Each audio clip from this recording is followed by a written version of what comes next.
Have you ever walked away from a conversation replaying every word in your head, frustrated because you knew you were completely right, yet you somehow lost the argument? You had the facts, you had the logic, and you had the moral high ground. But the other person, armed with nothing but arrogance and trickery, managed to make you look foolish. They walked away victorious, while you were left questioning your own sanity. This is a universal experience, and it exposes a very dark truth about human nature. In the real world, truth and logic are rarely the deciding factors in a dispute. Arguments are not won by the person with the best facts. They are won by the person with the best tactics. Power, as Robert Greene consistently points out, relies heavily on perception. If you appear victorious, you are victorious.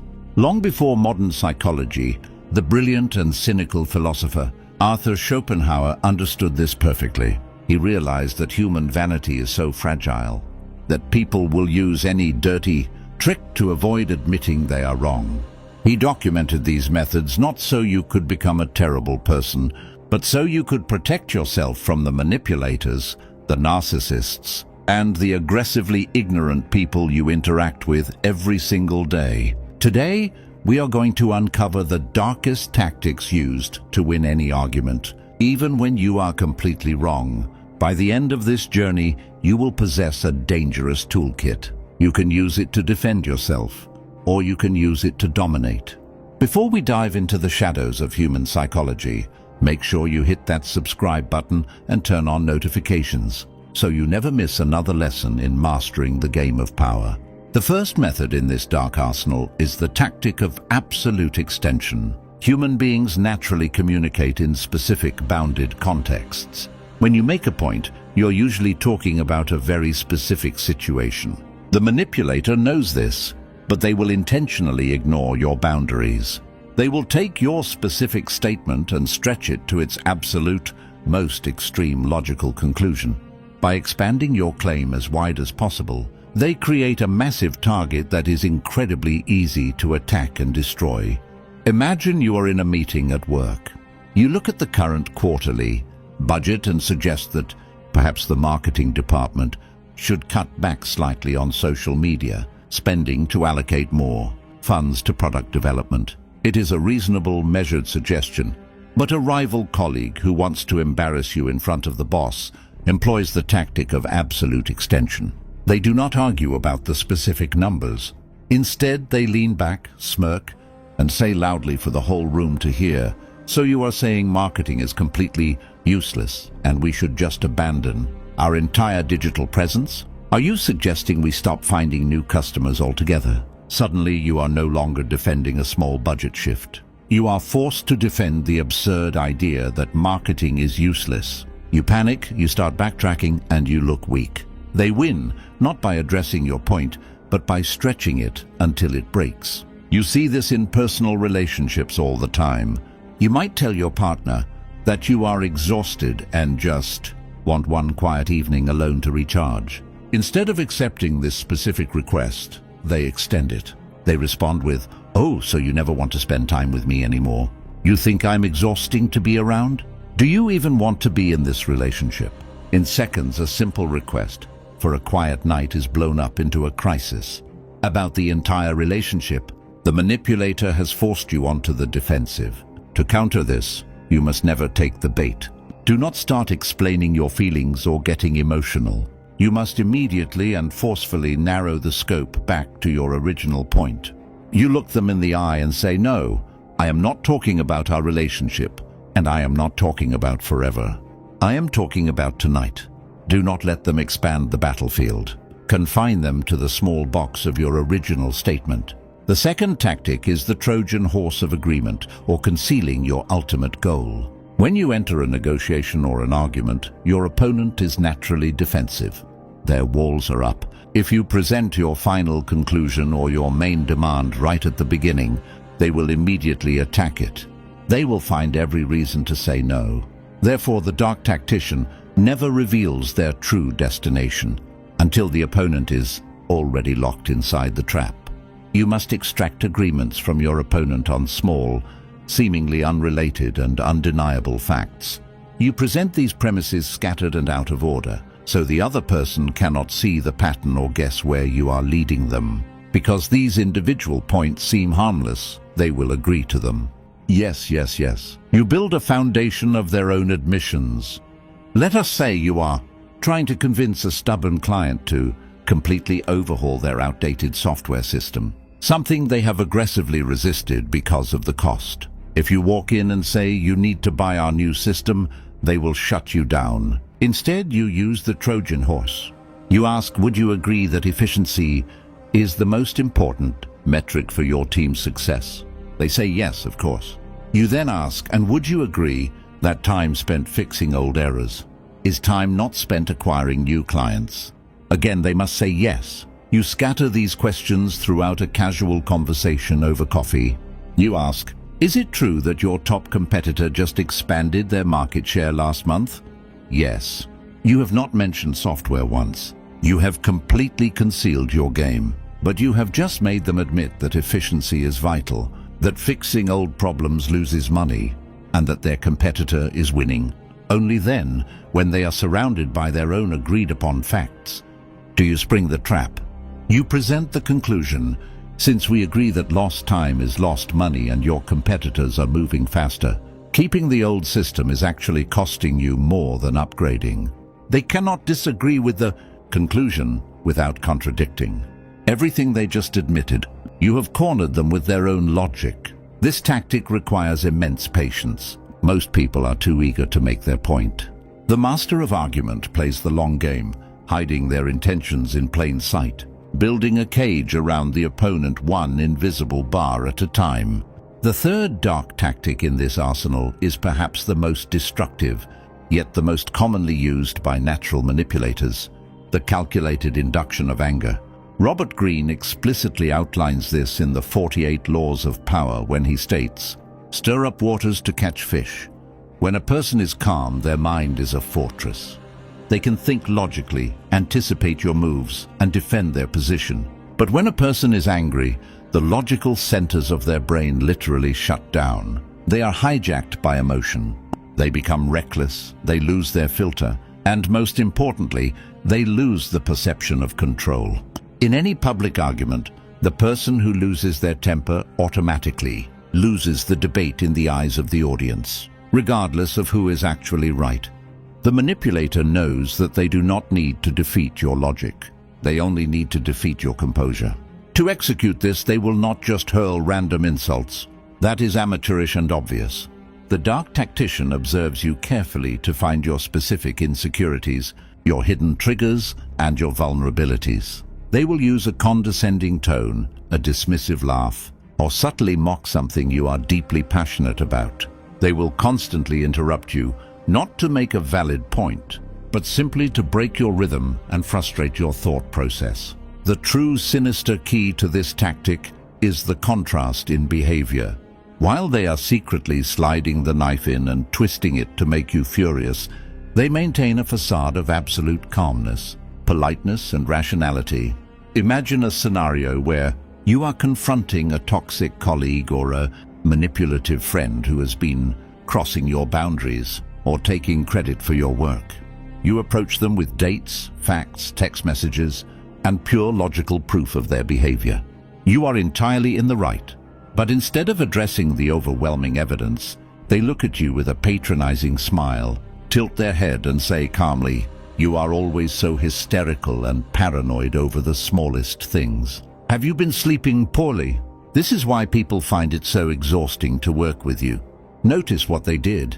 They completely ignored the facts and struck directly at your deepest insecurities, about your professional reputation and your emotional stability. If you take the bait, you will explode. You will start shouting, waving your hands, and perhaps shaking in frustration because of the sheer injustice of their response. In that exact moment, anyone watching will look at the two of you, one person calm and smiling with fake concern, the other screaming and red in the face, and they will subconsciously conclude that you are indeed the unstable one. The manipulator wins by turning your own biological, emotional reaction into evidence against you. To defend against this, You must master the absolute art of emotional detachment. When you feel the heat rising in your chest and the urgent biological urge to snap back, you must recognize that you are being played like an instrument. Do not defend the insult. Do not justify your sanity. You must look at them coldly. Pause for a painfully long moment to let their childish behavior hang in the empty air and calmly say, "I see you are trying to make this emotional and personal to avoid the actual issue. We are going to stick to the facts." By naming their tactic out loud, you completely disarm it and you instantly regain your power. The fourth dark tactic involves weaponizing your opponent's own beliefs, history and affiliations against them. Schopenhauer referred to this as the argumentum ad hominem, but in a very specific strategic way. We can call it the strategy of the hypocrite's mirror. When someone is clearly beating you in an argument using logic and undeniable facts, you simply stop attacking their facts and start attacking their consistency. You search ruthlessly for any contradiction between what they are arguing now and what they have said, done, or associated themselves with in the past. Human beings fundamentally despise hypocrisy. If you can prove to the audience that your opponent is a hypocrite, the audience will immediately invalidate their entire argument, even if their current point is 100% mathematically and scientifically correct. This is a masterful tactic of misdirection. You are shifting the spotlight from the objective truth of the argument to the subjective character of the person making it. Let us say you are having a fierce debate about personal finance and discipline. Your opponent is brilliantly breaking down the necessity of frugal living, investing in assets, and avoiding unnecessary consumer debt. Their logic is absolutely flawless, and you are losing the debate. To deploy the hypocrite's mirror, you do not try to argue against the mathematics of investing, because you cannot win that fight. Instead, you casually lean forward and say, "It is absolutely fascinating to hear you give a strict lecture on financial responsibility and discipline, considering you just took out a massive loan to buy a luxury vehicle you cannot afford to impress people you do not like. Are we supposed to take strict financial advice from someone drowning in their own consumer debt?" Notice exactly what happens here. You have not disproved a single word they said about investing. Their financial advice might still be perfect, but you have completely destroyed their credibility. You have forced them to stop arguing about the topic and start defending their personal life choices. They will immediately panic and start trying to explain why their car loan was a special circumstance or a necessary business expense. The absolute moment they start defending themselves, they have lost the dominant position. You have successfully derailed a logical defeat into a character assassination. You see this constantly in mass media, corporate boardrooms, and politics. If a public figure argues for strict environmental regulations, their opponents will not argue the complex climate science. They will simply publish photos of that figure flying in a private jet. The argument instantly shifts from saving the planet to the politicians' personal carbon footprint. The manipulator uses the opponent's own history as a weapon to completely destroy the validity of their current stance. Furthermore, if they cannot find a personal hypocrisy, they will attack your affiliations. They will say you claim to support free speech, but you belong to a political party that actively tries to ban certain books. Which is it? Now you are forced to defend the actions of an entire group, rather than your own point. If a dark tactician uses this mirror against you, the worst possible thing you can do is start defending your past actions. The moment you start making excuses for your car loan, your private jet, or your group affiliations, you are playing their game on their territory. You must acknowledge the pivot and forcefully drag them back to the arena of truth. You respond by saying, "My personal choices, whether flawed or not, do not change the objective mathematics and the truth of what we are discussing." Are you attacking my personal life simply because you have absolutely no intellectual counter-argument to the facts I just presented? This brutally forces them back into the logical trap they were trying to escape and exposes their cheap manipulation to everyone watching. The fifth dark strategy in the manipulator's playbook is the tactic of the overwhelming avalanche often referred to in modern times as the rapid-fire assault. When a debate is moving slowly and logically, step by step, the truth eventually surfaces. The person who is wrong cannot survive a slow, methodical examination of facts. Therefore, the dark tactician deliberately destroys the pacing of the argument. They do not give you 1 point to consider. They throw 10 points at you simultaneously. They will unleash a chaotic barrage of half-truths, irrelevant statistics, wild accusations, and complex questions in a matter of seconds. The psychological goal here is not to make a coherent point, but to create absolute cognitive overload. Imagine you are defending a project you managed that experienced a minor delay. Your opponent wants to ruin your credibility to get a promotion over you. Instead of asking about the specific delay, they corner you in a meeting and say, "Your project was late. The budget is completely unclear." Half the team is complaining about your leadership. You ignored the client's crucial email last Tuesday, and frankly, the entire design is outdated. How do you explain all of this? They have just fired 5 separate bullets.